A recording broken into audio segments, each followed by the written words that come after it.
इस हिस्ट्री में हम स्टार्ट कर रहे हैं प्राचीन भारतीय इतिहास, एंशिएंट इंडियन हिस्ट्री। तो एंशिएंट इंडियन हिस्ट्री में कुछ इंपॉर्टेंट टॉपिक सीरियल वाइज हम लोग पढ़ेंगे जहां से परीक्षा में अक्सर प्रश्न पूछे जाते हैं। तो स्टार्ट करते हैं। पुरा पाषाण काल इतिहास का प्रारंभिक काल माना जाता है। पुरा पाषाण काल इतिहास का आरंभिक या प्रारंभिक काल माना जाता है।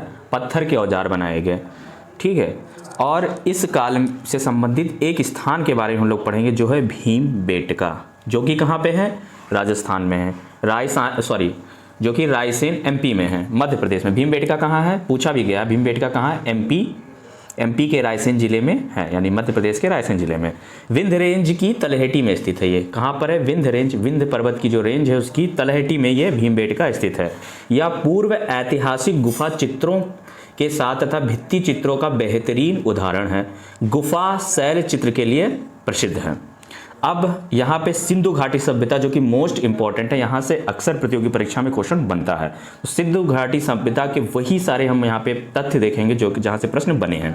देखें, सिंधु घाटी सभ्यता की ताकत क्या थी?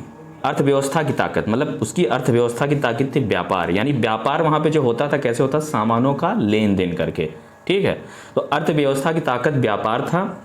लोहे का ज्ञान नहीं था, ठीक है, क्योंकि इसे कांस्य युगीन सभ्यता भी कहते हैं। इस युग में कांस्य का सामान यूज हुआ, ठीक है। तांबा और टिन को मिला करके कांस्य बनाया गया, ठीक है। तो लोहे का ज्ञान सिंधु घाटी सभ्यता के लोगों को नहीं था। ये प्रश्न कई बार पूछा गया है। इस सभ्यता में नहरों से सिंचाई के अवशेष नहीं मिले हैं। नहरें इस सभ्यता में नहीं थी। यहाँ पे जो है नहरों से सिंचाई के अवशेष नहीं मिले हैं। इससे भी क्वेश्चन बना है।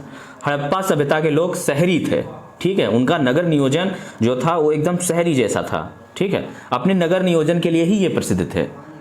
ये नालियाँ जो है एकदम सुदृढ़ बनी हुई थी। हर घर में क्या है? शौचालय की व्यवस्था थी, कुआं था। तो ये जो व्यवस्था थी, हड़प्पा सभ्यता की जो व्यवस्था थी वो कैसी थी? नगरीय थी। पशुपति की पूजा करते थे, ठीक है। ये लोग किसकी पूजा करते थे? पशुपति की पूजा करते थे।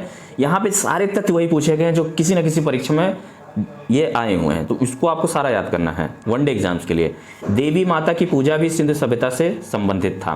नृत्य करती बालिका की मूर्ति सिंधु घाटी के लोगों की महत्वपूर्ण रचना थी। आपने देखा होगा कि नृत्य की करते हुए एक अवशेष मिला हुआ है। तो ये क्या थी? सिंधु के लोगों की एक महत्वपूर्ण रचना थी, महत्वपूर्ण कला थी। मोहनजोदड़ो से संबंधित जितने प्रश्न आए हैं उन सबको हम देखेंगे।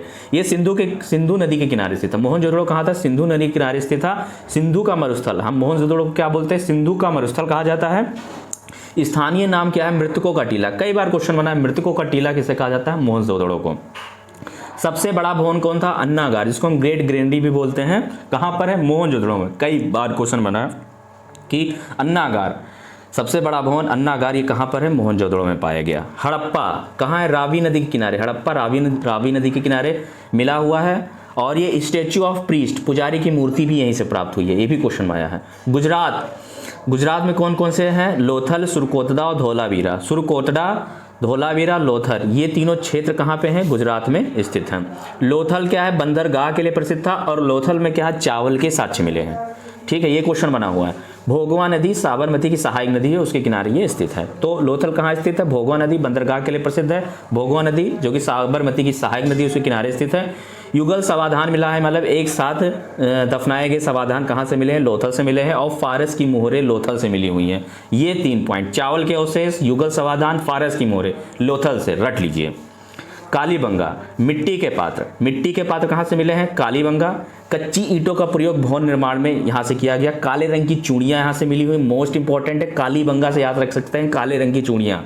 अग्निकुंड, हल से जुते खेत के अवशेष, ठीक है। तो जुते हुए खेत के अवशेष कहाँ से मिले हैं? कालीबंगा। चूड़ियों का अग्निकुंड, ये सब कालीबंगा से मिला। आप मैप में देख सकते हैं कालीबंगा कहाँ है और लोथल कहाँ पे है, इनका लोकेशन। अब यहाँ पे हम देखेंगे तो ये इंपॉर्टेंट तथ्य थे जो कि यहाँ से क्वेश्चन बन रहे हैं। और इनको तो आपको याद कर लेना है, रट लेना है एकदम से, जितनी भी इसमें लाइन लिखी हुई हैं। तो आगे भी इसी तरह मैं वीडियो लाके आपको प्रोवाइड करूँगा। तो जो लोग चैनल पर नए हैं और चैनल को सब्सक्राइब कर लें ताकि मैं इसी तरह वीडियो बना सकूँ। मिलते हैं अगली वीडियो में, तब तक के लिए नमस्कार, जय हिंद, जय भारत।